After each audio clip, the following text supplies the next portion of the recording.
All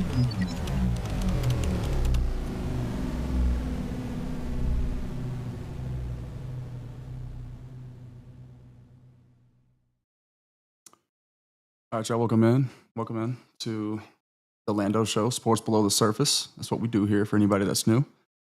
An emphasis on sports psychology a little bit and the human element of sport that oftentimes gets removed from the situation. And then, of course, just tying all that into the truth for the true fan like you guys who stuck with me all off season and for really about 2.5 to 3 years now since we've been doing this full time. And that have helped me get to officially get to 5K. So a little background beat on that note. Thank you guys for all the support, all the love. Finally was able to put a few faces to names this past week. Saturday through Tuesday at Cowboys camp. We're going to discuss, of course, what the Eagles know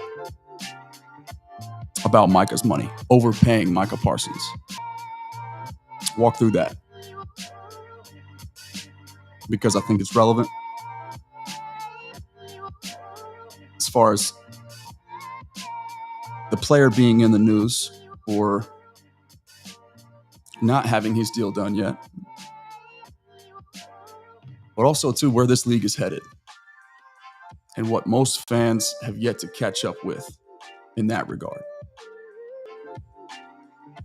It's not just what the Eagles know. It's what they do that pretty much nobody else does as a result of what they know. Okay, and then, of course, training camp updates. My thoughts, my generalized takeaways. Trench talk. It's pretty much the only thing I focused on. And then just some of the few other guys who popped. All right, and then we'll just have a casual discussion. We'll kind of take this thing wherever the chat wants to go. But I appreciate y'all being in here.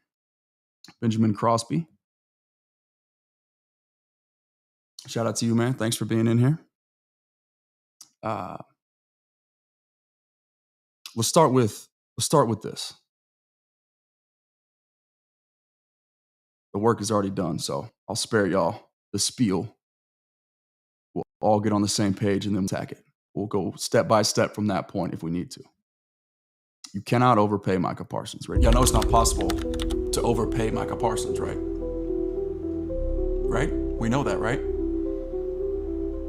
How about we ask Jeffrey Lurie and Howie Roseman what they know about liquidation of ownership, to have cash on hand to place into the pockets of these players.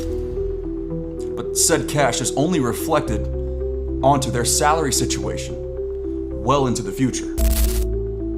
And oh, by the way, when all these contracts, all these voided years that the Eagles have tacked onto not just their quarterback like most teams, most of their players, their top end salary guys, void years, all those void years start to come to a head from all their players. The Eagles they're screwed. You know, they're gonna have to reset, they're sinking, done. All that money is they're gonna eventually have to pay the piper. They're gonna have to pay for kicking that can down the road. $400+ million in dead money and voided years. The next highest is over $200 million below them. It's 141, not over 200,000. Ask Jeffrey Lurie and Howie Roseman what they know about the CBA, the new television deals that are going to be renegotiated. And that 30% or more increase, it's going to be twice as much of any salary cap jump year over year in NFL history. Ask him. Ask Jeffrey Lurie about that 92% that he currently owns of the Philadelphia Eagles organization and how it's worth more than that previous 100%. And then ask Jerry Jones about how negotiation, public pandering, posturing over minute little details, is it really worth it?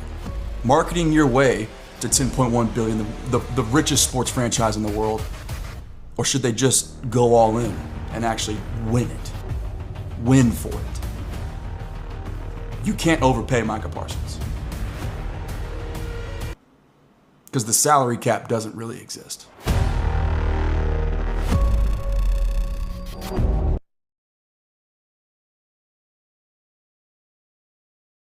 We all on the same page on that front. I hope. And once again, for those of y'all just jumping in and joining us here, I'm Lando from the Lando Show with Sports Below the Surface, the truth for the true fan. All right. I am inevitable. Good to be back in the Lando lab here from Oxnard. Lots of fun out there. I'll be on site again for the next 2 open practices in Frisco once they get back. So looking forward to that. Be meeting a few more of you out there, I imagine, and I just really can't wait to do it. That's one of the best parts about what we got going on here. 75,000 and counting across all socials, man. It's really cool to say that, but officially 5K here on YouTube. And we're just getting started for this season. So step for step, really quickly. All right.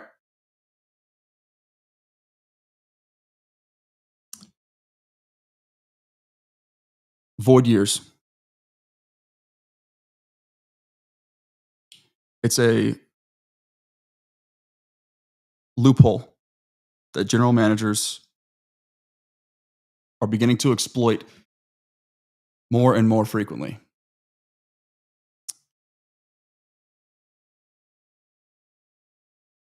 It's an accounting principle, right?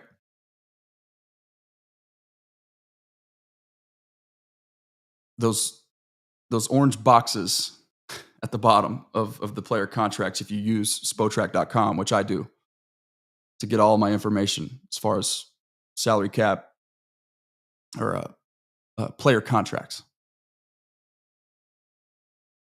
Those little boxes are flexibility. They're financial flexibility for you to defer your payments, right? You can pay all these players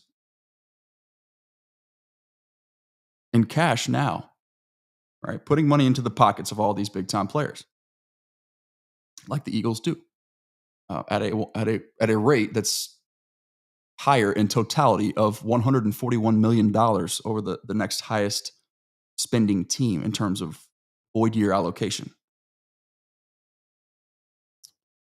So the void years essentially give the front office the flexibility to maneuver the money that they're putting into the pockets of these players right now and only have it reflected on the salary cap, their books, their financial situation further down into the future. Okay? What the Eagles also know, okay, on top of that, so it's void years. That's one of the things. But parlaying that with the knowledge and the understanding that was also included in that reel that we just watched together is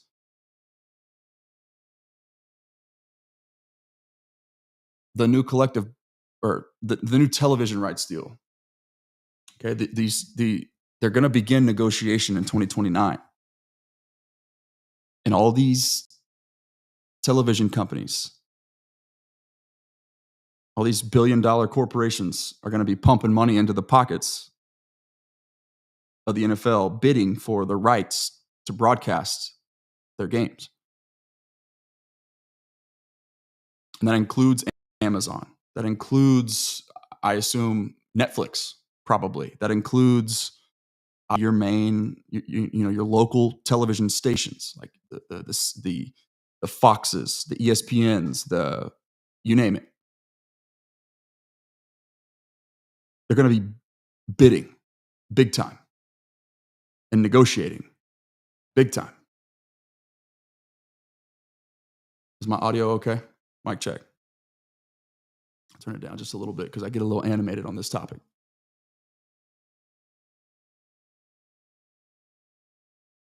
And what we are projecting, what the general public, I guess I should say, national media, these people, let's just do a quick little Google search here. We'll use a specific source just so we can kind of all see it, and I'll pull it up for you.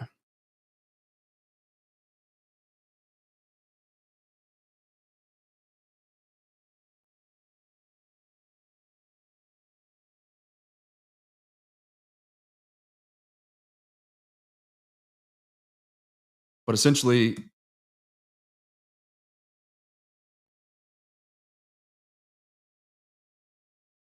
what's likely to happen is that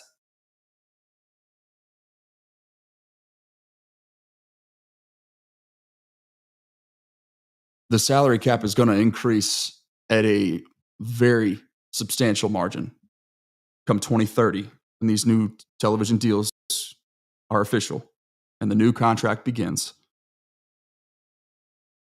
to the extent of, let's just do it like this, year over year growth of the salary cap. It was also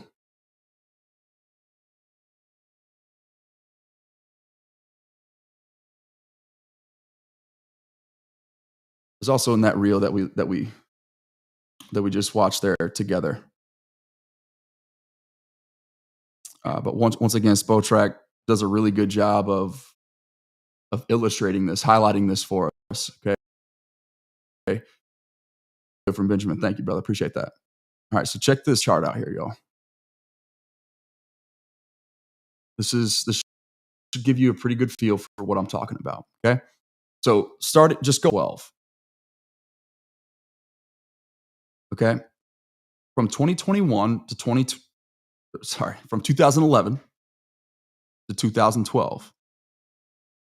Make that bigger for y'all. The salary cap increased by $225,000. It's not much. Okay, I'd have to go back and look and see what was going on that year. Not really sure what the have to refresh my memory on what caused that to be such a low number. But then you can just really see when, I guess this is kind of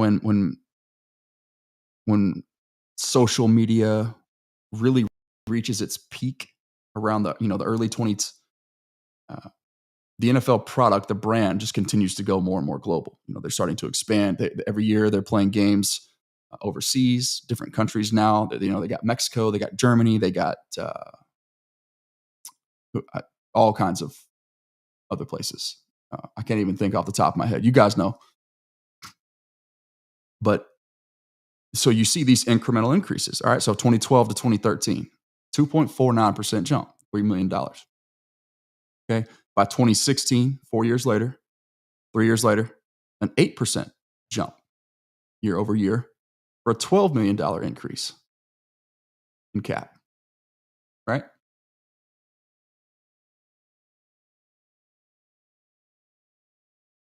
So for that roughly 8-9 year stretch from 2011 to 2019, the NFL salary cap increased year over year on average of, let's just call it $6 million per year. Okay.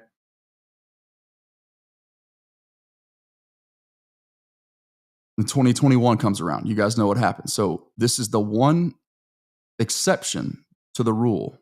This is the only reason whenever I say things like the salary cap doesn't exist in the present, this is the one exception to the rule. In this case, 2021, a 7% decrease in the cap, dropped $15 million. So from 198 million in 2020, drops all the way down to 182 million, a $15 million drop. It would require another global pandemic, COVID-19, striking fear into the entire world.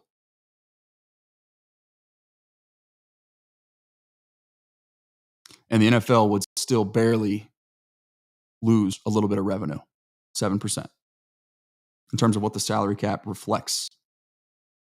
Okay? Then people starve. We're so starved for football. We see an increase in 2022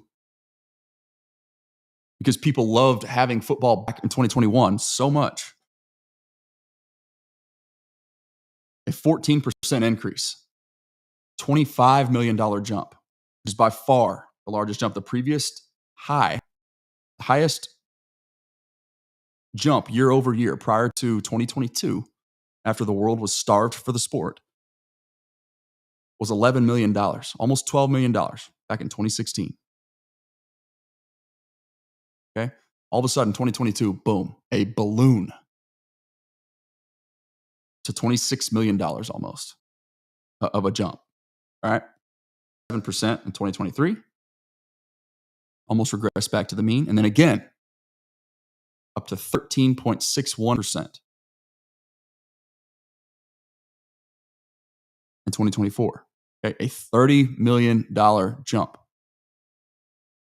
Be curious what, if somebody wants to do a little bit of research behind the scenes right now on, if you just Google what caused the jump from 2023 to 2024, was it maybe Amazon and Thursday Night Football being more accessible to people, or was it? I think because 2023 would have been Peyton and Eli's first year doing the Monday night broadcast together. I believe the Manning Cam or whatever Manning Cast. I think that was 2023, their first year. I wonder if that contributed to it. I'd be curious to know what that was. All right, but then again, so 2024 to 2025, this is where we currently sit, right? A 9% jump, $23 million from the $255 million cap hit in 2024, way up to almost $280 million now. Okay, so there are sites out there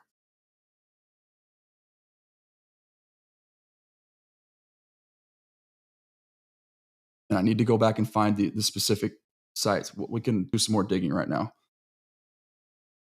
That are projecting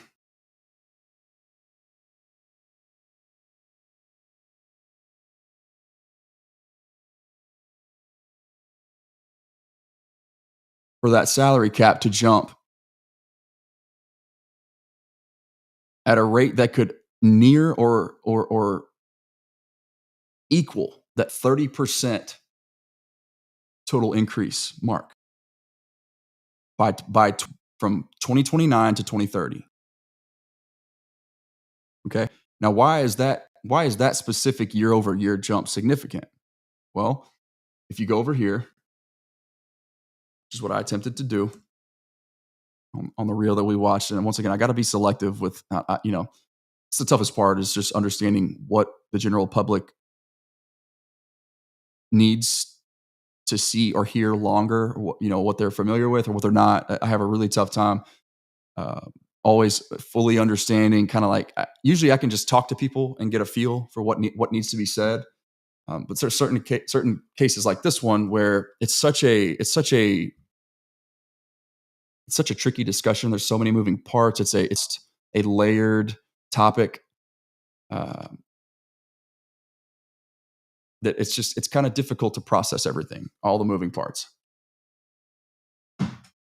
That's why I feel like I spend a lot of time on that, but I just, it's one of the things that I'm passionate about that I don't feel like enough people appreciate and understand. If more people did, we'd spend less time worrying about the timing of everybody's contract and all their extensions and how much money each guy makes, and we would just be cool with it, be along with the ride, support the players, and enjoy the process, right?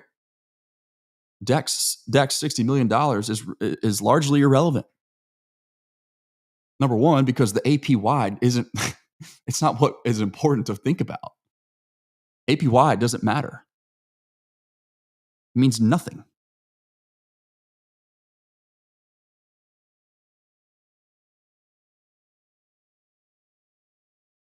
When it comes to how teams can structure when all that money that the average per year basis is trying to dictate to us is actually going to be reflected.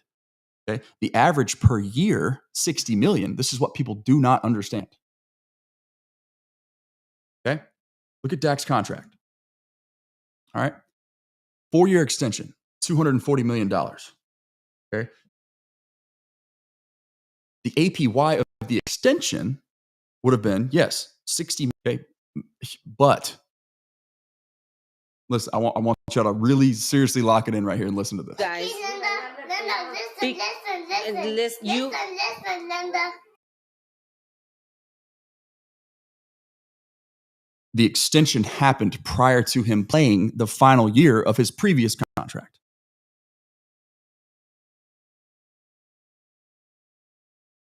Okay, so the extension APY was 60, right? 240 divided by 4.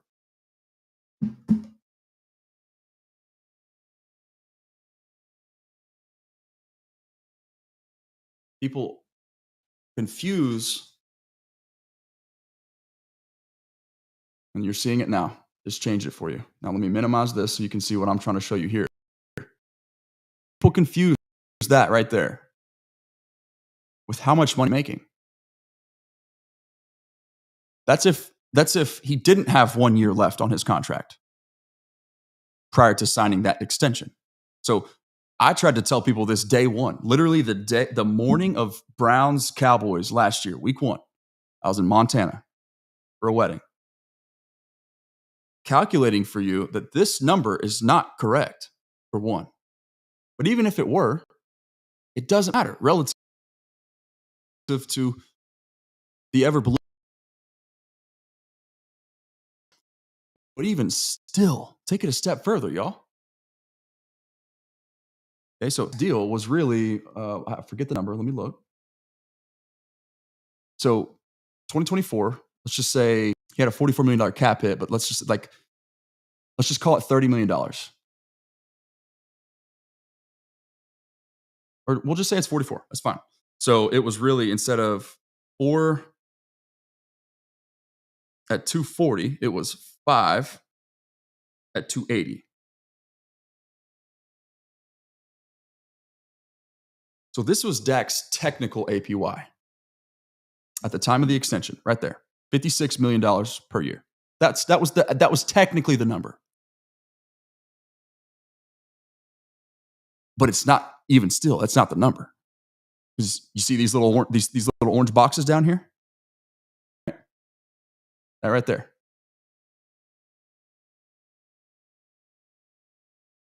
These little orange boxes. That 56 drops because that's if this is a 5-year contract, which it was at the time of the extension. It was a 5 years of money. All right, but guess what? They have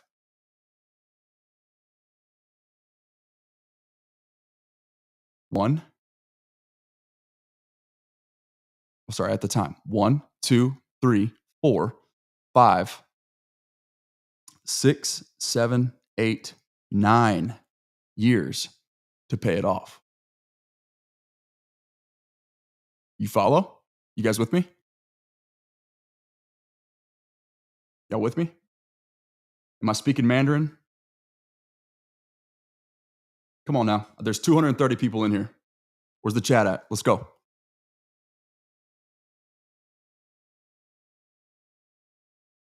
I'm tired too, but I'm here for you guys. So if I'm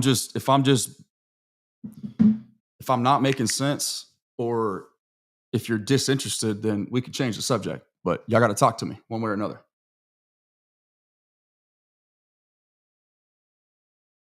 So point being, right, that $56 million APY of Dak's technical money, it's really $280 million of total money divided by 9. So it's Dak's APY, if we're being real here, is $31.1 million as a result of voided years. Okay. That's why the Eagles can afford to have, I want to say, I believe it's either 12 or 13 players making double figures. $10+ million per year.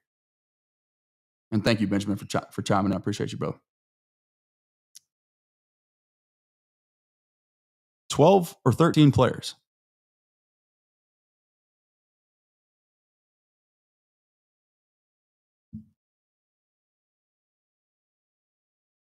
Look at their cap table here. Spotrac. Once again, y'all, Spotrac is the real MVP for real. Okay, let's count them. Y'all with me? Can y'all see this? Okay. We're already 25 minutes in. I haven't even got to the actual training camp topics yet. This is crazy. Okay. Yes, I can, Benjamin. Maybe that'll be a project for tomorrow because I don't want to just spitball. I'll be talking in circles, and I'll have the work done. I'll promise you, just for you, that'll be tomorrow's subject. Okay, or that'll be one of the feature topics of tomorrow's project. All right. I'm gonna write that down right here. I got you, my man. Because that's a great call. Great call. Great call. Benjamin, you the man. Seriously, because it's actually been on my mind to pre-record, um, something along the lines of this topic here and just sort of break down why it took so long and just have Micah's money situation pre-recorded so that I can drop it as soon as the extension officially happens. It's coming soon. But yes, I'll write that down for you, my man.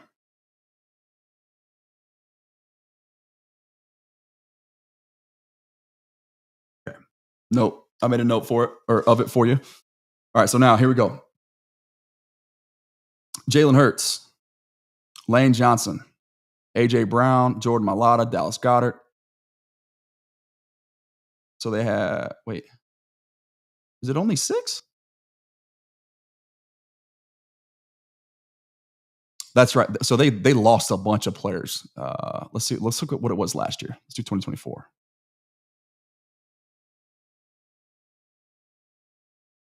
Okay, even still. So 1, 2, 3, 4, 5. I swear it was 12 when I checked. I don't know what I was looking at. Maybe I was wrong.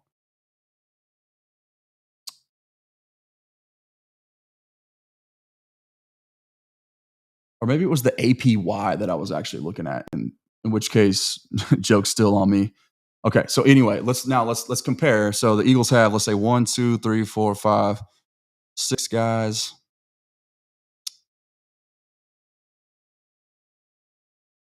Cowboys have 1 based on this formula back in 2024. And see, where's Dak even at? Oh, they put that on the injured. Okay. So the injured reserve cap gets that it is. Okay. So they have the injured players on a completely separate list. Okay. So let's see. Let's look at it without or with that filter included. I didn't realize there was a separate tab. I knew something was off. Okay. The Eagles didn't have anybody in double figures on the injured reserve. So, okay. Either way. Oh, yes, they did. Well, Brandon Graham was the closest.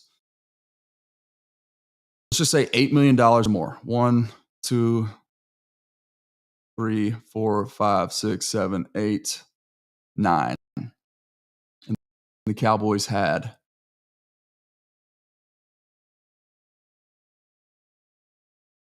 Brandon Cooks is 1. Dak is 2. D-Law is 3. Zach Martin's 4. Trey Diggs is 5. And CD is 6. So did we say 9 is 6? I still feel like something's off here. Maybe there's a couple players missing. You guys get the picture, though, okay? So that's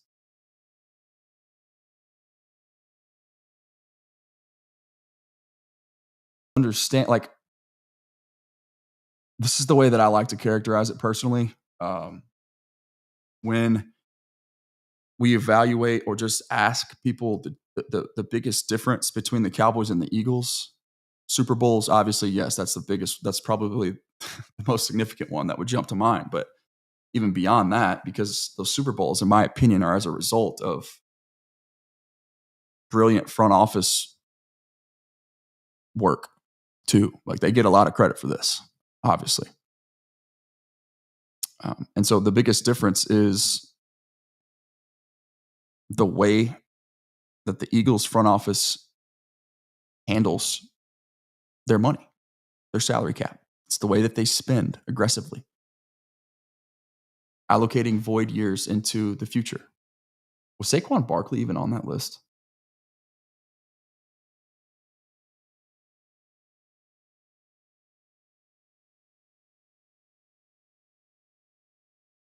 Yeah, that's so interesting. So his cap hit was only okay. So it was APY that I was looking at. It was just basically total money because Saquon signed for, I believe his APY was technically $13 or $14 million. So that's the terminology to really help people understand like the average per year of the total contract value. But as we know, the total contract value is never realistic or relevant because it's the total guarantees that matter most. That's really how much these guys are going to get paid.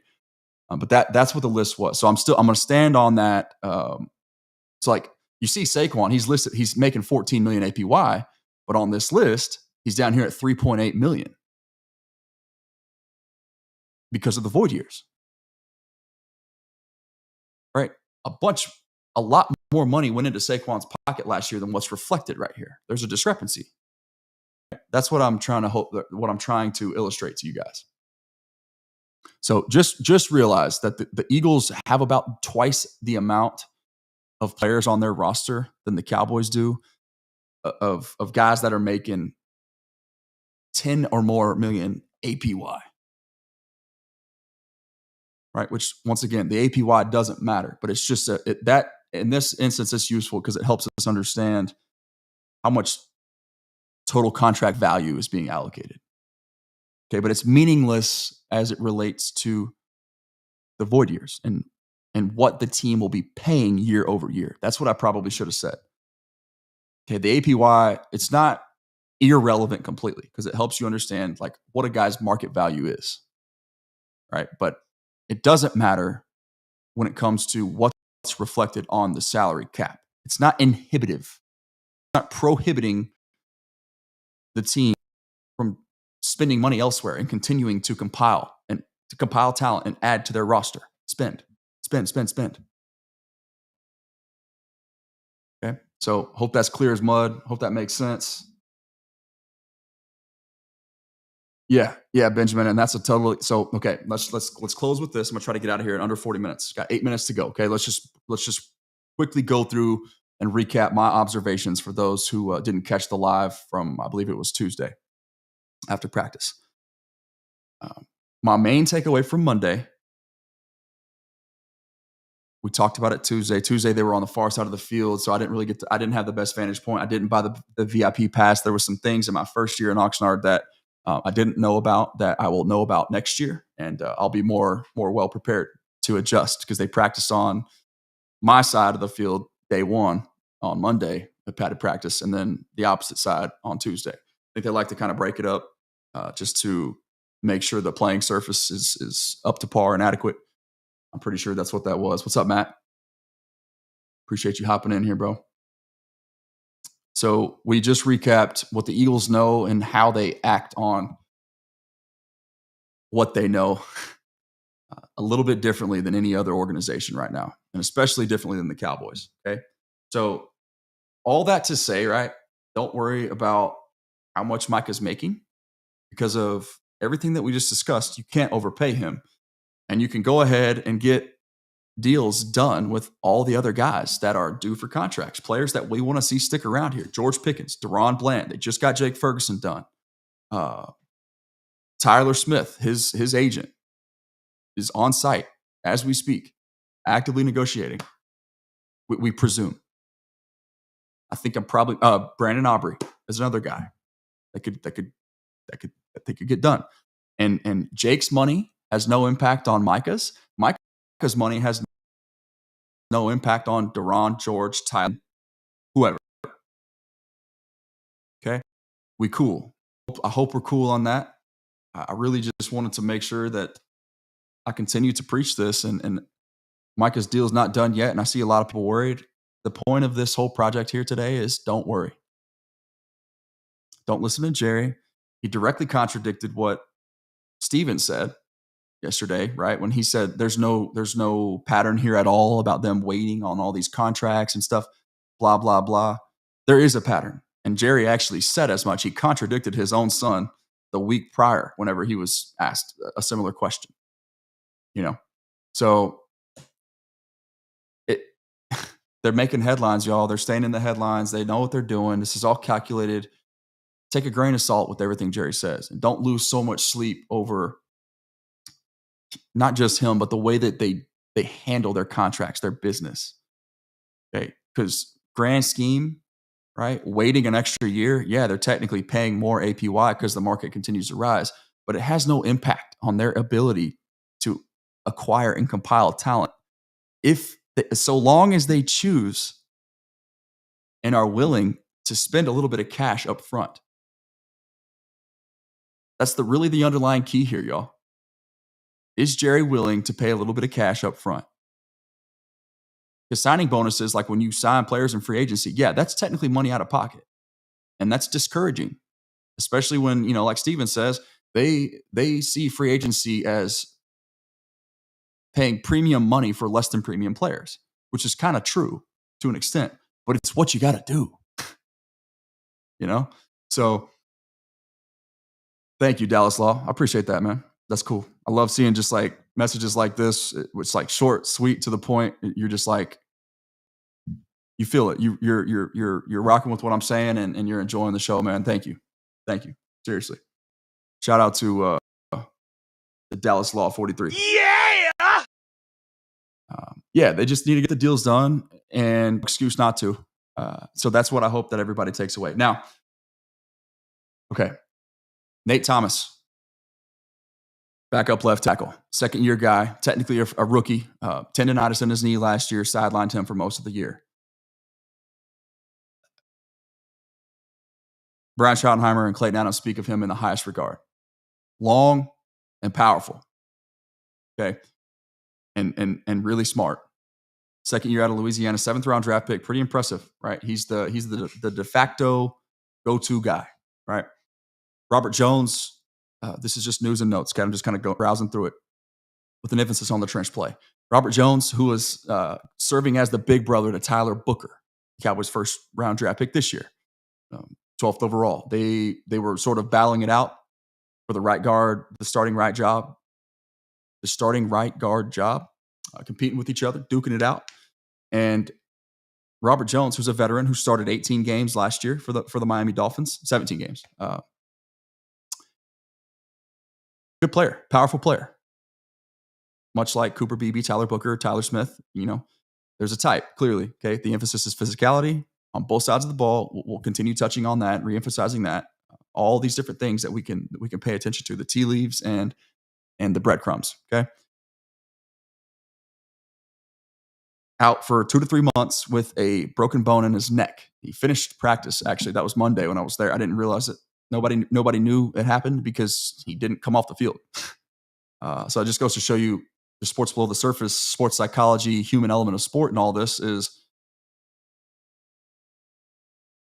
norepinephrine is a very real thing. It's a very powerful thing. The human body, the physiology, psychology, your brain is it's powerful.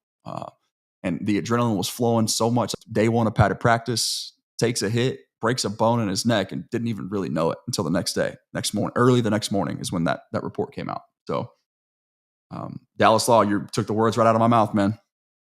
The O-line depth is pretty good this year. No question about it. All right. When you have Hakeem Adeniji, a veteran who has started in the Super Bowl, right? You have, we just talked about Nate Thomas. He's not a veteran, but you got Robert Jones, who's the big bro, helping Tyler Booker along. These guys are directly competing with each other, and you see them before and after every practice, actively working on technique, right? Robert Jones, this is the culture that we're talking about here, y'all. I know that word is it's a buzzword sometimes, okay, but it's just real. It's the real life. It's happening, and I saw it firsthand. But he's out for 2 to 3 months. That's a blow. Okay, Nate Thomas left side, Hakeem Adeniji right side. Those are your backup guys, right? They didn't waste any time. When Terrence Steele went down, it was like, all right, Hakeem, you're up. Once again, started in the Super Bowl. Okay. Nate Thomas, going to get all the work, all the reps. He's going to get the first shot. They're going to create competition. They're going to maybe cycle some guys through, but it's Nate Thomas he's earned the first chance, the first crack to stick with the first team throughout Tyler Guyton's injury. Now they're saying 4 to 6 weeks. Okay. The earliest point of that number, so the low point of the 4 to 6 weeks projection puts us right around game week 1 in Philly. It would make sense for me. Prepare for him to be ready to go that game. Right. And if it's a 100% full go 7 days prior, which would be 3 weeks from the injury, 3.5, then let him start. But prepare like he's going to play week 1, but then have that 10 extra days of rest in your back pocket. That makes so much sense to me. All right.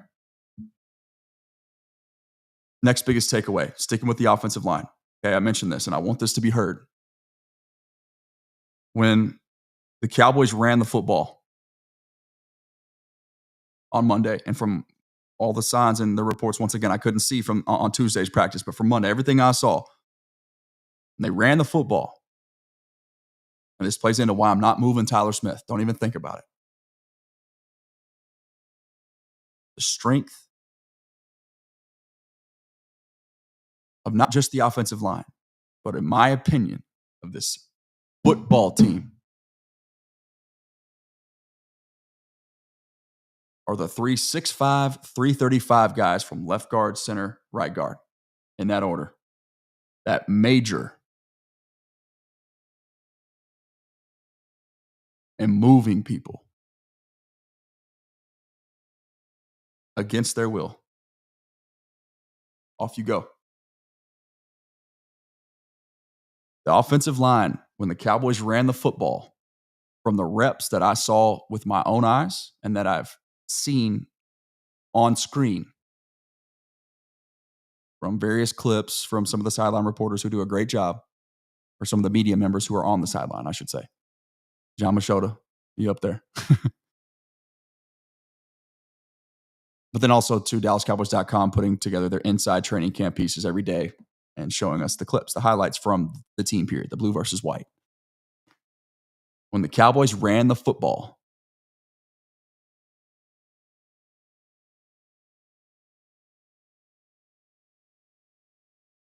they had their way. And it's thanks in large part to the 3 guys that we just mentioned in the middle. Terrence Steele is going to thrive in this system too, but he wasn't practicing that day. So that's why I didn't mention him. Tyler Guyton on Monday stood out to me as the guy who most noticeably won most often, where you're like, stymie, just completely nullified whoever was lining up against him that day. Tyler Guyton in pass pro. Jeff's kiss, y'all. And the Cowboys have a ton of different styles, different body types and skill sets to throw at you from the edge position.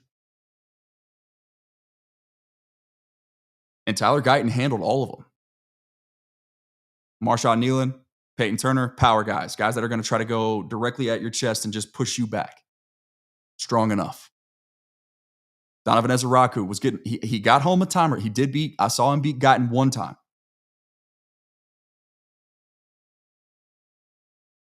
He's been a force in his own right, by the way. But the speed guys like the Sam Williams or the Donovan Ezerakus, the Dante Fowlers, Tyler Guyton. Fast, quick enough. Athletic enough. And you just see him, he just looks so smooth. Well, not reaching, not lunging, not whiffing, right? Just calm, cool, collected, y'all. Just ready. You see the strikes. Like Vach was going in on like how you see him not only be able to anchor, right, but just that like powerful strikes with his hands now, eating on to people and they stop in their tracks. Like the speed guys, they stopped. Okay, but he handled the power rush guys with ease, relative ease from my perspective too. All right, so now a little bit more in depth on what I'm talking about here, okay? the strength of the roster, because this will be a independent variable, right? The interior offensive line. Now, the deepest and most talented unit is the edge room. Okay, but I don't call that the strength of this roster, because that is a dependent variable. That depends on you proving first that you could stop the run. And also, it depends on the offense proving that they could put points on the board first. You got to earn the right to do that. Okay, so the second part of what I'm getting ready to tell you guys, my biggest takeaways, there's three. The first one was that the interior offensive line is the strength of this roster. The second is that when the Cowboys drop back to pass, it was the opposite. That edge room, that pass rush had their way. The fact that we could sit here and say,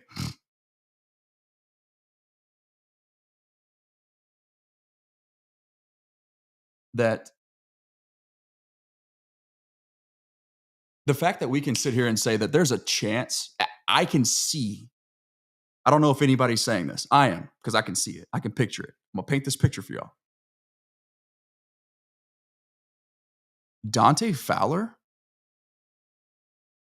first-round draft pick, veteran guy, numerous double-digit sack seasons. I think 3 in total. 10.5 sacks last year. He might be your 4th best edge rusher.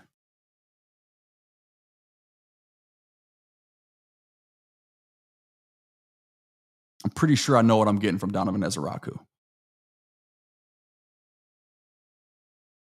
And I know what Sam Williams is capable of because I've seen it. And now I'm hearing the verifiable evidence of what's been happening behind the scenes.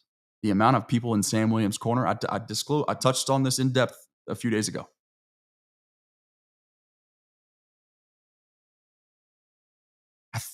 This sounds like it's going to be the year. And it's not just me that thinks it, it's the entire team that's saying it about Sam Williams.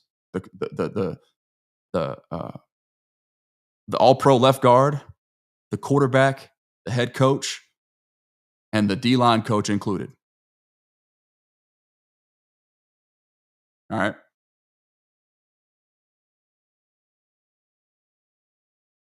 So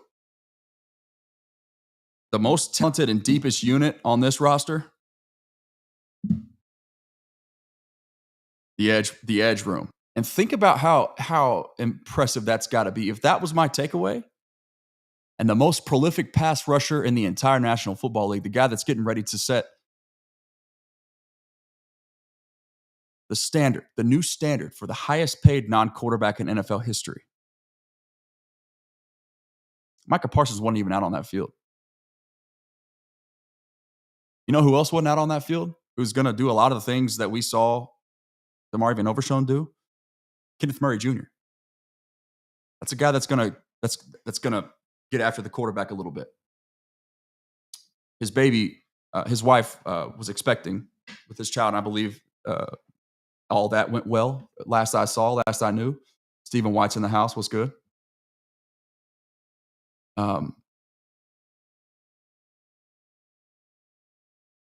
But yes, the fact that was my biggest takeaway. The strength of the O-line, or the strength of the roster, is the interest and most talented unit is the edge position. And Micah Parsons wasn't even out on the field that day.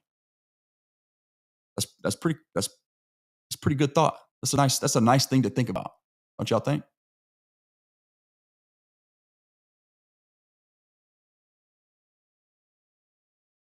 Hey, here's a little perspective for y'all. Hey, context. Listen, I don't know. I don't know Steven very well.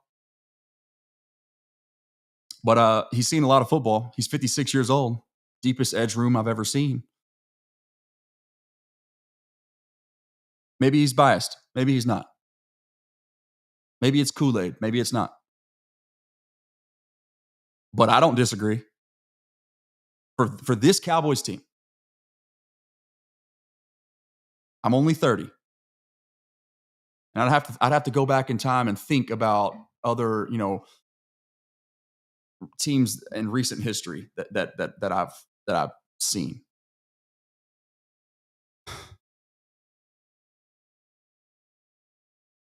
But this is the deepest that the edge room. Here's what I can say with 100% certainty. Since I've been old enough and mature enough to really start studying the game, which has really been about, I don't know, give or take, let's say about 10 years. But covering the Cowboys full time, as in depth as I attempt to do now, 4 years at most. It's not even close.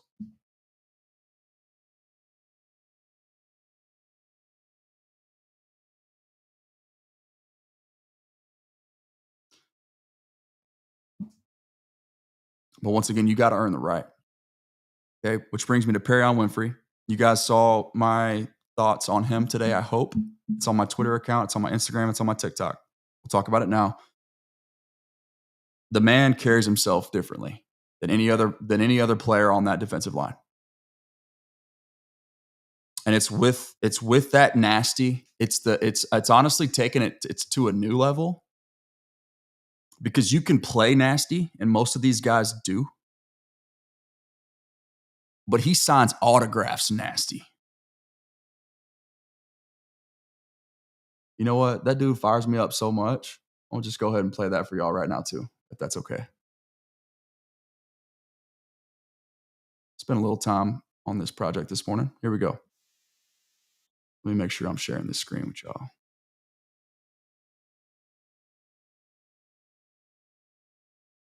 Close attention to the man behind Tyler Smith right here.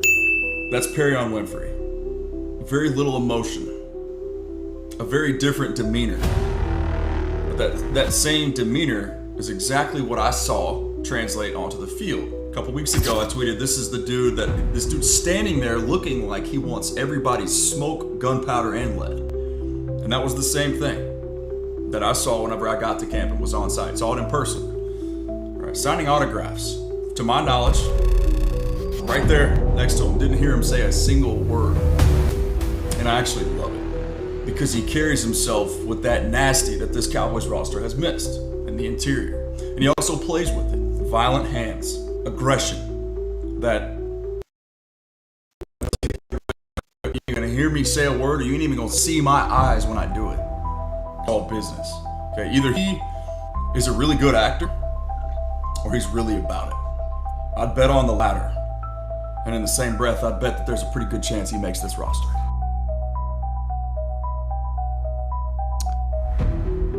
Now, our guy here, Dallas Law, makes a great point. And it's kind of what I was getting ready to talk about.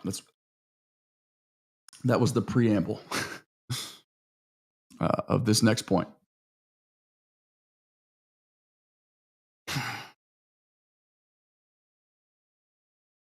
As exciting as the edge room is, if I had any reason to be confident about us stopping the run this year with the current state of the interior D-line, I probably would have listed that as the foundation, the strength of the roster. Like I said, you got to earn it. But it's the interior offensive line for now. And I think it's going to play out and verify itself over the course of the entire season. I hope so. I'm pretty sure that's going to be the case. But still, my thoughts might have been different. I might have had them tied. If I were confident and could sit here and tell y'all right now that when the Eagles come to, or they're not coming to us. We're going to them week 1. But the Chiefs have a heavy ground and pound. The Eagles obviously have a heavy ground and pound. You got to play them twice. The Packers We know what they're about. They've already proven it to us.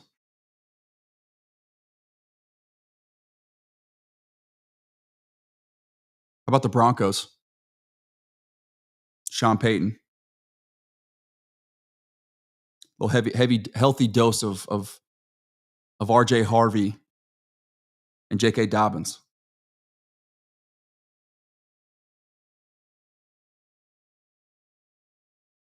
How about the Pete Carroll offense with Ashton Genty, a multi-generational player, on November 17th?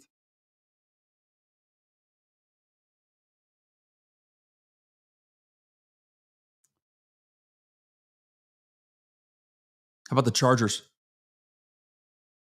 Greg Roman, Mr. Harbaugh, a 240-pound back named Najee Harris,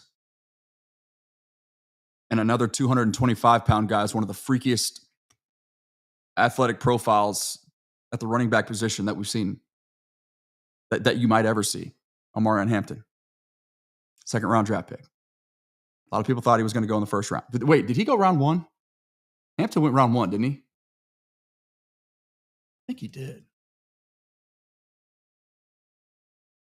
Man, it's been a while.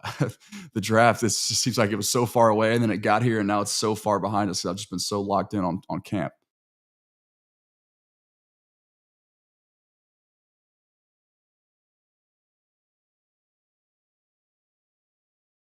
Something's telling me he went round one, but I don't know how that sounds wrong. He did go round one. Yeah. My instinct, trust your intuition. My instinct was right. Okay. So then we haven't even talked about the team who I think is the North Star, the reigning defending North Star of the entire national. That's no disrespect to the Eagles, y'all. That team was crazy. But I think it's a heavyweight slugfest in the NFC Championship game if the Lions aren't just absolutely decimated with injury. See how they look without Ben Johnson, with that 1-2 punch at the running back position, that offensive line that I think it's one or two. If it's not one, it's two in football. With Dan Campbell, the identity, his team, his roster matching his identity as a human being, just a tough, hard-nosed, blue-collar dude. That's all about work. It's all about fight. It's all about tough. That's the Lions. All right?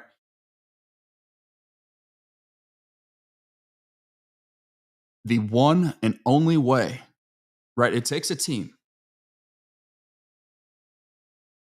to play good team defense. It's not just two anchors in the middle. Because you got to have guys setting the edge. You got to have safeties that can walk down and fill gaps when teams insert with 22 personnel. They got a fullback coming through and forcing an extra gap. Donovan Wilson better understand where he's supposed to be and read and react on the fly downhill. He's reading the linebacker. If he tries to spill to the outside, then Donovan Wilson's got to be there and fill that extra gap that fullback creates. Okay, linebackers got to read it and trust their eyes. They got to hit it. The one thing about this defense, I will tell y'all though, it does give me a little bit of hope. They can make up for it with just no waiting at all. I'm telling y'all, the ball is snapped. And I tweeted the video of this. I caught it on camera. Kevontae Turpin takes the handoff from the backfield. It's an inside carry, which is beautiful, by the way. Hopefully you guys have saw my project on him and understand why it's so important that he gets the ball out of the backfield and not in motion. Huge difference. But they're already onto it. They're already all over it. Kevontae Turpin's going to be a factor. But Damone Clark saw it so fast. He hit it so fast and so hard. It was like a bomb went off in the A-gap. And he took Kevontae Turpin and whoever it was at right guard at that time. I believe it was it Sadiq Charles? No, it might have been Robert Jones. I think it was Robert Jones that day, actually.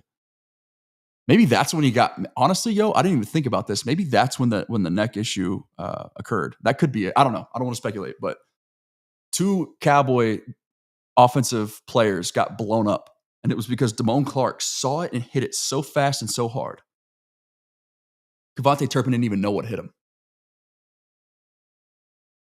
Let's go look at it. I want to pull that up for y'all. This stuff is serious, yo. I'm dead serious. There's me. Strongly encourage y'all to just give it a peek. James Houston, had a chance to speak with him. He was working by himself. Really cool guy. We connected. Our athletic backgrounds kind of match. He's in a similar situation that I was in for what felt like pretty much most, if not all, of my career. And I think he just resonated with what I had to say. And I did the best I could to just encourage him, let him know that there's people in his corner, and I want to see him have success. And so I hope he does do that. He knows he's on the outside looking in, like I said, because this it's no secret, y'all. I'm telling you, James Houston knows how deep this edge room is. I'm telling you, and he knows he's on the outside looking in. But anything goes, man. Injuries happen. This is a physical sport. It's a violent sport. And it takes more than 53 to win a Super Bowl. And I think Brian Schottenheimer actually said that today. So that was cool to hear him say. And it's true. Man, did I reply to it? I think I did.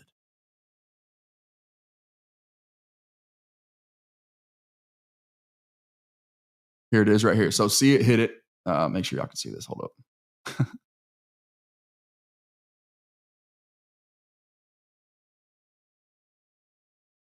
All right,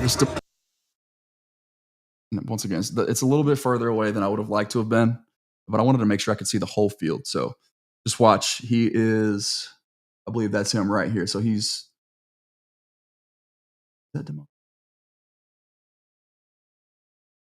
yeah. Okay. So they're just watch.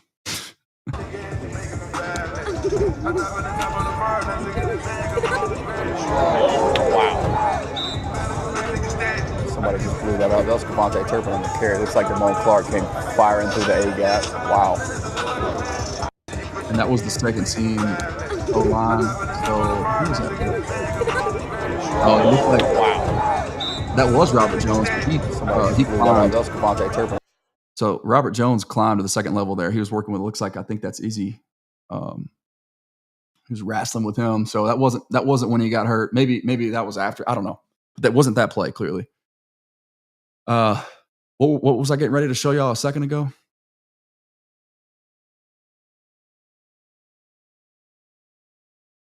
I think I was going to show y'all something else. I would say, so to your question, Benjamin, I would say James Houston. I would say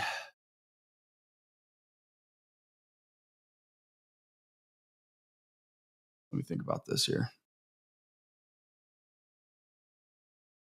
I think let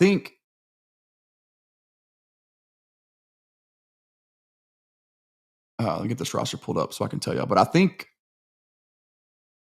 Peyton Turner is, he's obviously still got to continue to prove it, but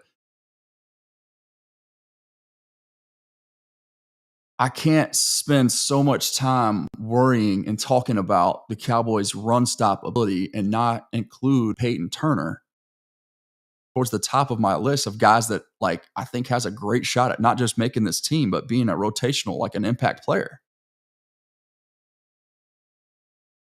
He's a run stop dude. That length, he sets the edge so well. He's so long. And he's a powerful player on the edge, man. Not a nuanced pass rusher by any stretch.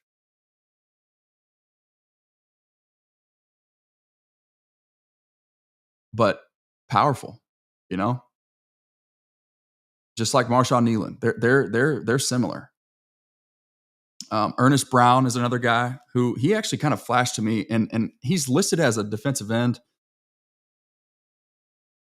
He looks and plays bigger, y'all. I mean, I saw him playing a lot of 3-tech whenever I was on site, and I'll be honest, I didn't even know who he was. I was like, who's this Brown kid? Like, he kind of popped to me a little bit. he plays with great leverage, and he comes off the ball hard. Like, I liked his get off. I liked what I saw from Ernest Brown, but he's listed as an edge, so I'm gonna go ahead and say he's on the chopping block here. You know what? I bet you now that I see this, because he's 270, I bet you they list Denzel Jackson as an edge too. What, I don't know what's going on here. He's not an end. Maybe in a 3-4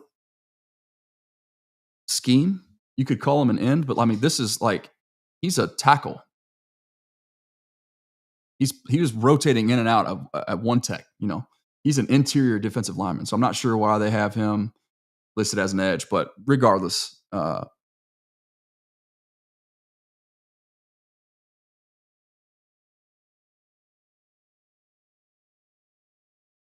who did I say so far? James Houston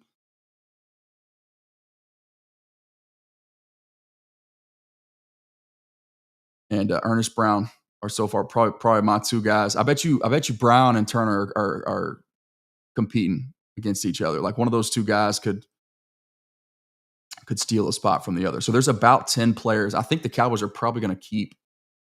I don't know, y'all. If they only keep 7 edges, there's no way they keep 7. They got to keep 8. I would say James Houston and Ernest Brown, assuming that I don't once again, I don't know. He didn't seem like an edge type to me. He wasn't playing a ton on the edge from what I could tell, but he's listed as an edge here on the roster. So I'm not really sure what to make of that.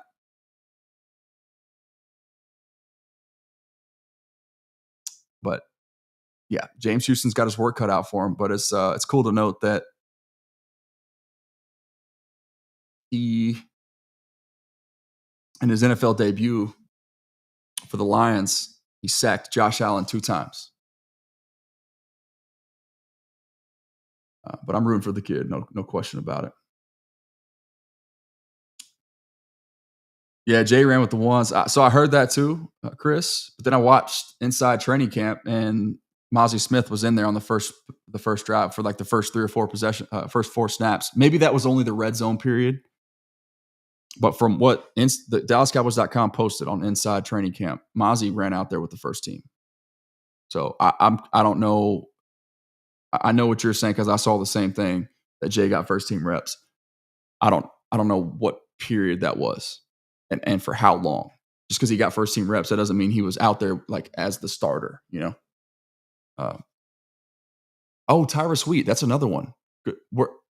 Yeah. So he looks the part. I was actually surprised by him, and you can see it in the clips that I posted. I can go back to the Twitter here, but I would say Tyra Sweet is on the chopping block there too. So it's probably Brown, depending on he's a hybrid. I don't know. I don't know what they see him as. He's not an end or an edge to me, but that's what they got him listed as. So yeah, I guess Tyra Sweet would be the other one. It's a good call there.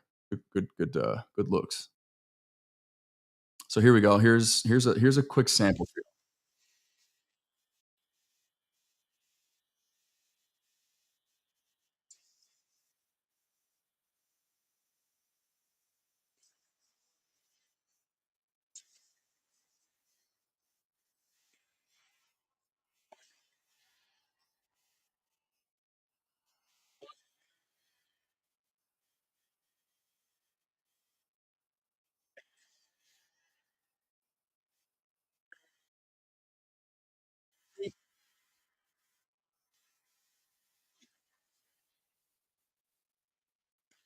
Donovan moves at a different speed.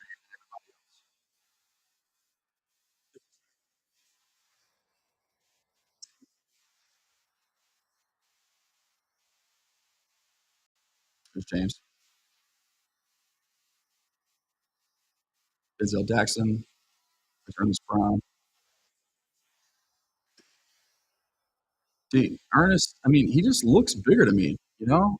Like Sam Williams is every bit of 260, and he's dense, upper body and lower body. You can see it. Look at him. mean, Denzel. Look at Ernest next to Denzel Jackson right here. See, 51 is Ernest Brown, 95 is Denzel Jackson. Denzel Jackson is 313. You telling me Ernest Brown is 270? He's further away from the camera and he looks bigger. I need to ask some questions about him. He's an interesting case. He definitely stood out. He popped a couple different times, like where I wasn't even actively keying in on him, and I was like, "Whoa, who is that?" And then I saw 51, like one or two different occasions when that happened in the live period. Another guy who was everywhere, by the way, creating havoc, completely different position. We haven't talked a ton about the corners. That'll have to be another day. This is trench focus, but Lee Cooker, man, instincts everywhere. Dude was just seemed like he was always in the right place. So I think I've covered just about everything that I wanted to cover. Let me make sure that you guys are. What's up, Lando's Adventures? How we doing? That's a first for you, Steven. Lando's Adventures. Okay. I see you. Did y'all get to see those clips? Was that showing? Did y'all just see the highlights from my camera?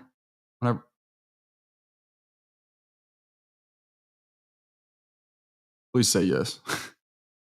I just wasted 5 minutes. I'm sorry. That was about 3, but still. Did I share my screen or did I forget?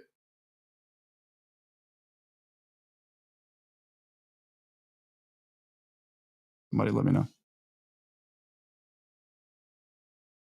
Wait, yes and no. I got a yes and a no. What are we doing here? Yep. Did y'all see the get off? Let me pull it up again. I'll share it this time.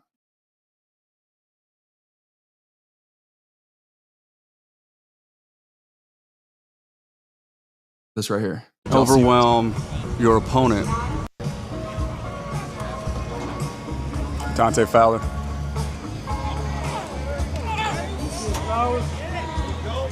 Solomon Thomas. Oso Digizua. Tommy Akingvasote. Tommy King. Marshawn Nealon. Mozzie Smith. Let me pause right there because I just cleared your question, Lando. Sorry about that. Peyton Turner. Got to take care of my fellow Lando up in here. The answer to your question, does he make it? Like make the roster? Yes, I think because he's got to, right? Who else is, I mean, I guess he technically doesn't have to if they want to go light, right? So I remember what I was going to say. And I think it's actually at the end of this clip. So let me let this play. But the only way that you can overcome a lack of size and physicality in the middle is with leverage and pad level, right? Leverage, pad level, and maniacal effort. When you combine that with Aaron White-Cotton's attacking and penetrating philosophy, his coaching style, okay, this is a get up field D-line, which is interesting because I don't know what to make of what Matt Eberflus said. Somebody asked him early on in their press conference about, do you have to have big guys? And he said, in some positions, yes. He said it's position specific. But then he went on to directly mention, in the middle, you got to have anchors. He said the word anchors. So that directly contradicts everything that Aaron White-Cotton, so the D-line coaches all offseason long been saying, penetrate, attack. That's what we do. Eberflus today said anchor. That's a completely different style. That is a polar opposite terminology. And I know, I get it, right? You're not going to ask Jay Toia to go rush the passer. Yeah, but you're still not, I mean, based on everything that Aaron White-Cotton has said, you're not asking him to two-gap read and react either. But according to Eberflus, anchor is a part of this scheme, this philosophy at the one tech spot. And so for Lando's question, we don't have a guy that can do that yet. At least that's proven it in this league. Jay Toia running with the ones? That's your best guy? Anchoring and run stopping? I'm not saying it's a bad thing. I'm just asking questions. A 7th round rookie? Were we sure about that? Okay. The second most difficult position to find difference-making talent at is defensive tackle. Please tell me you guys understand why. I can't. I don't know how many more times I can say. I don't know how many times I've said it this offseason and in years past. I try to make it clear as day. But y'all just gonna have to trust me because I don't have time to explain it again. In its simplest form, okay, I'll just give you this. Think about why offensive linemen in a perfect world, they never come off the field. Defensive linemen. So in a perfect world, you have 5 offensive linemen, right? All 5 of them played every snap on offense.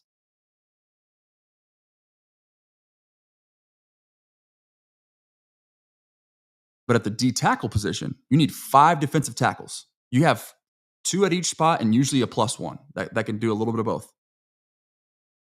And in this case, most of the Cowboys D tackles are going to be able to play across the formation a little bit.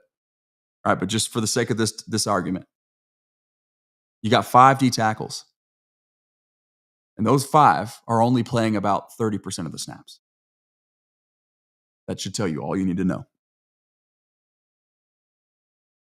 Okay? You're outnumbered when you're playing D-line. And oftentimes, at D tackle, even more so. That's why it's the second most difficult position to find difference-making talent at, in my opinion. You are wrestling with 2 other grown men at once.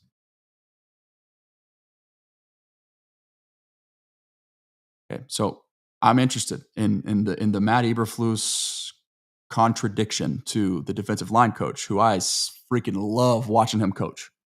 I love what he says. I love his history of taking players like Solomon Thomas and having, Javon Hargrave with the Jets and them having career years there. I love his tenacity. Y'all should see him coach, man. I'm telling you, dude's different.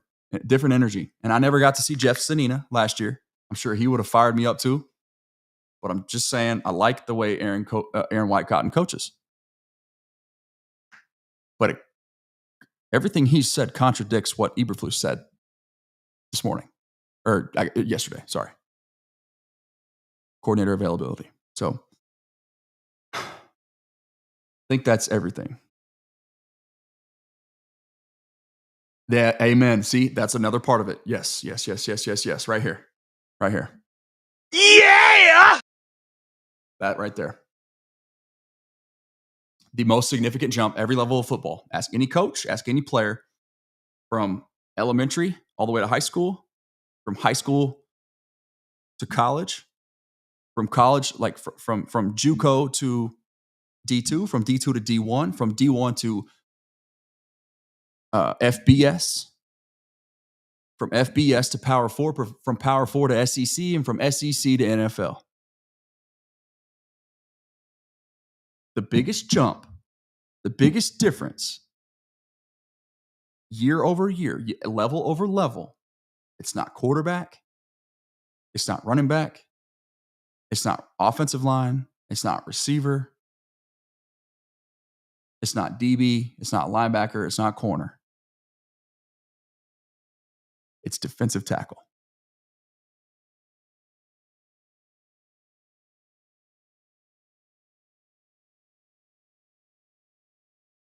Because there just simply aren't that many of them. What about all the other offensive line positions, Lando? What do you mean? Okay, D tackle, like I said, why it's such a difficult position is because you're having to wrestle against two of them. It's so hard that you play 30% of the snaps that in a perfect world each offensive lineman would play on any given Saturday or Sunday.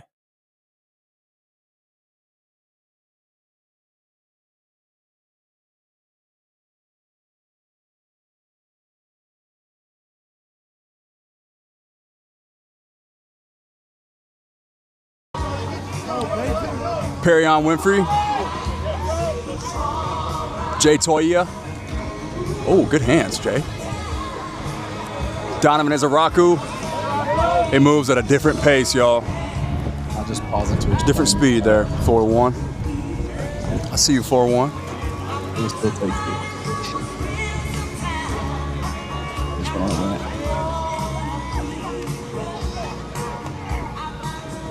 That's James Houston there. My bad. Denzel Jackson. James Brown. Ooh, good rep, Sam.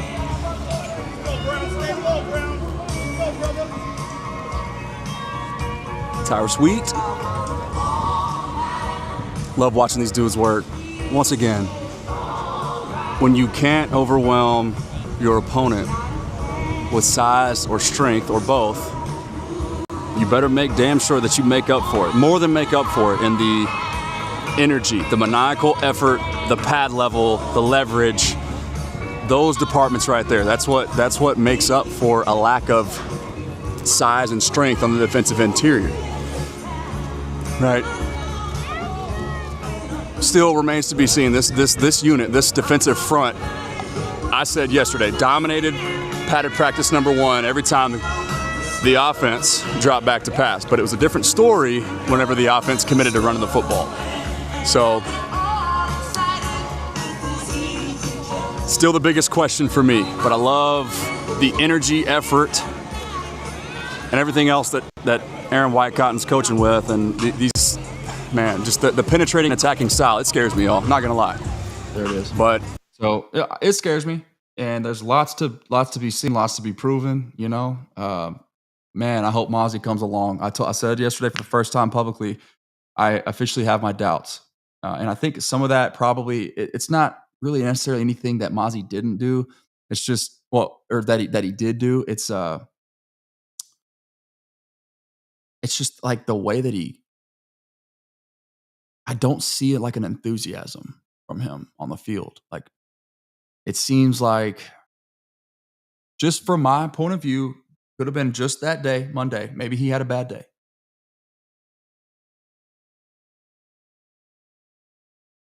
It just seems like there's a lack of a love for it, which would make sense. You know, now credit to him, right? I've said that he was dealt an unfair hand as a rookie. I still believe that. Stand on that. He's now on his third defensive coordinator in 3 years. That's not an easy. It's already tough enough. Y'all just heard me explain the position, why it's so hard. And on top of that, you know, you're asking him to lose weight every other year. It's like, okay. And then on top of that, it's like, all right, well, we're going to coach you a completely different way now.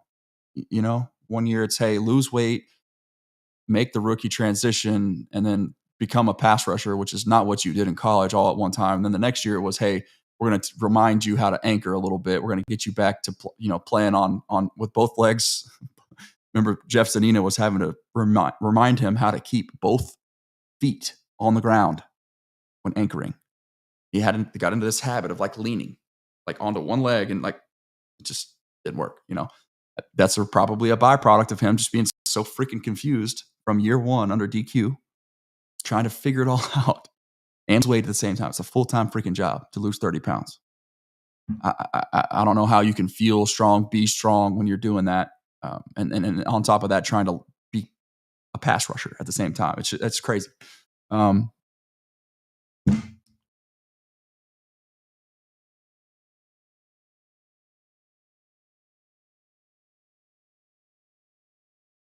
Yeah, that could be. So you know what? That's what I'm glad to hear. I appreciate you reminding me of that, Lando, because that now that you say that, that's what I saw. That's what I saw. You know, and that's kind of what I was getting at. But you know, he wants to fight, I'm cool with that because Perrion Winfrey wants to fight people too. So if he really does love fighting, show it to me. All right. Taco 2.0. So I'm not stacking excuses. I've told you, I just reiterated where I've been, my analysis, my evaluation of his situation throughout his career. But that was after I just sat there and told you for the first time I have my doubts because I saw it in person. So I feel you. I mean, I'm frustrated too, Bo. But I don't think I'm stacking excuses. I'm just explaining his situation. I explained how difficult the defensive tackle position was before I even mentioned Mozzie's name. So, the reason why I said that with that tone of voice, Taco 2.0, is because they don't play the same position. But I know what he's saying. It's first round bust from the same school. I get it. I wanted Mozzie too. I was fired up. Christian Wilkins. Okay, we'll close on that thought. Great point. Great. That's a good call. By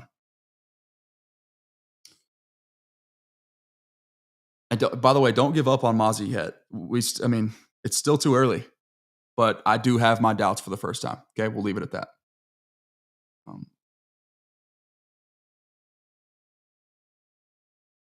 Christian Wilkins, the crown jewel of the defensive tackle position last year in free agency, 4 years, 100 plus million, whatever it was. Year one into the deal, they cut him. Okay. Either there's something seriously wrong with his foot, or they have serious concerns about him in the locker room as a teammate. That's the only explanation. All right. Both of those, I'm not sure which one is more concerning. Equally as frightening for me. Okay. Should they make the call? Absolutely. They better do that. They better damn sure be doing their due diligence. I agree with you on that front.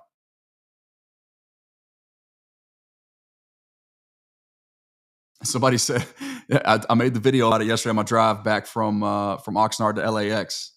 I saw a dude said, he said, shoot, if he can, if Christian Wilkins can stop the run, I'll kiss him back.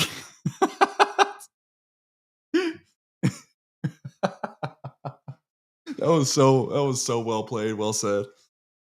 But yeah, needless to say, man, it's very strange. That's all I'll say. I agree. Dallas Law. It's weird. Jaden Blue is another guy that I know y'all want to hear about. He different speed. Like I said, with Donovan Ezeraku than the pack, not including Micah Parsons, of course, but Jaden Blue, different speed. Just the way that he hits and gets through the line of scrimmage is just at a different level. I mean, that's no surprise to anybody. He's coming along. They're slowly but surely expanding what he's asked to do. Pass protection is not necessarily his strong suit, so that's going to be a hurdle. He doesn't fully understand the playbook yet. He hasn't officially fully mastered or been entrusted, at least, with understanding all the protections and just being a quality pass protector. Remember, Javonte Williams, elite in that department. So when you're evaluating what you're seeing on all these clips and who you're projecting to be RB1, or money's a factor. Pass catching ability is a factor, but pass protecting is another huge factor. Okay, but also playing with physicality. Remember, this is going to be a power gap scheme offense here. Okay. The last thing I'll mention. So Jaden Blue, I expect him to have a better second half of the season than the first half. That's where I'm at personally. And I cover the horns too. That's my squad. I know a lot about him. Okay. I would say that I wouldn't bank on Jaden Blue having a huge impact in terms of volume until the second half of the season, which is fine. It's okay. It's cool. My only other question with Jaden Blue is his workload. He's such an interesting case. A, for his explosive skill set, his explosivity is just different. It's like we're talking about a potentially sub 4.3 guy, but equally as unique is his lack of tread, or sorry, his lack of usage during his time at Texas. It's never really a bell cow. Very, very little tread worn off of his tires. So how does his body handle and respond to the everyday wear and the week-to-week wear and tear of the National Football League? That's a question. I'm sure Jaden Blue is probably wondering the same thing. If he's smart, if he's intuitive, if he's honest with himself, he's probably asking himself the same questions. How am I going to feel? So there's that. And then the last thing I want to say is I am seeing from the offense. I mentioned that was just, I meant to parlay that thought with, or when I said the interior of the offensive line is the strength and the foundation of the entire roster. I meant to parlay that with what we're seeing so far from Clayton Adams and Connor Riley. They're them masterminding and retooling not just the offensive line, but the run game as a whole, alongside Schottenheimer. Okay, this is I can't close on anything better than this. The amount of nuance that we are about to see from this rushing attack is going to be such a sight for sore eyes, such a breath of fresh air, a revelation for this fan base, for the Cowboys organization, and for the quarterback, who hadn't really had it since 2016 with Zeke and Callahan.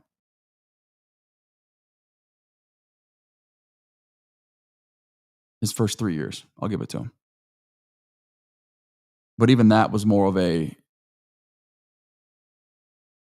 was less schematical, and it was more so just physical domination, right? You had an all-world running back, and then you had 3 Hall of Famers, if not for Guillain-Barré syndrome with Travis Frederick.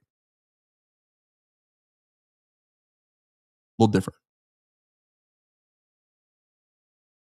But now you have the trio of the interior players that I believe is going to have a case for the most physically dominant interior offensive line in the league. Okay, and you have Connor Riley and Clayton Adams that are throwing pistol, 2-back, eye,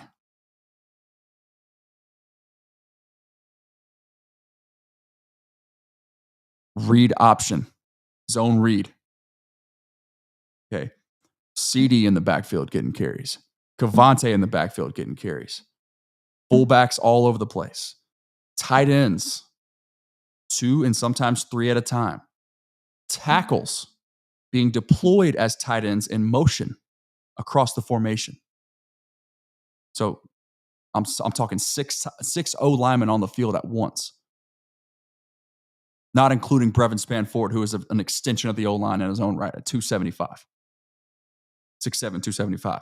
Get well soon.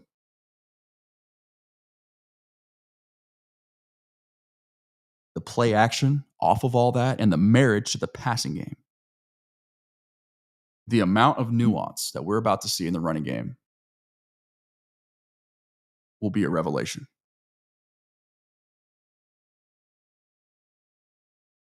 Don't forget, you scan that barcode right there at the top of your screen, get you 10% off this hat and every other. Usually, I got my shirt on today, but hat and polo that I wear. It's all thanks and courtesy of getyourwagalon.com. I co-own and operate a golf business on the side as well, and they are the official apparel sponsor and manufacturer of not just Hosel and Hack LLC, but the Lando Show. Shout out to them. That code right there directly helps me and my separate endeavor from this, but they all work together. And then the other means of support, obviously, assuming you're all 400 of you that are in here right now are liking or are subscribed, please like or share this video if you're on Twitter, on the Twitter side of things. Okay. That barcode right there, like I said, getyourwagalon.com. And then here is if you want to bypass the 30% of the super chat donations. By the way, while we're here, can someone tell me if the super chat function is operating correctly? Because I think we were having issues with that last time. I remember to ask y'all. But if you want to bypass that, other means of support are on the ticker below.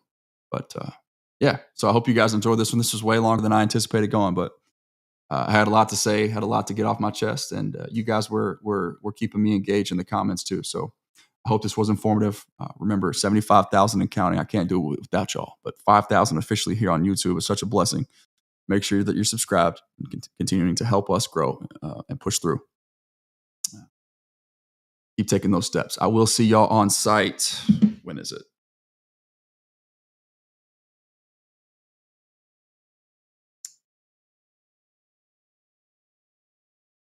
August 19th and August 20th. Open practice in Frisco from 6 to 8 p.m. I'll be there both nights. So if y'all see me, say what's up. Love to get a picture with you. Just pick your brain a little bit. Y'all talk to me. That was some of the most fun I've had, man. Being out on site in Oxnard, I met so many different people that just came up to me and just gave positive feedback, and that I need that, man. That's big. That's this. I'm not here if it's not for those types of things, those interactions, and just the feedback and the comments that I get from you guys, man. You guys make this thing go. I might be the brains, but y'all are the backbone of this whole operation. So thank you. I love you. And remember that prayer changes things and the war is already won. Talk to you guys tomorrow.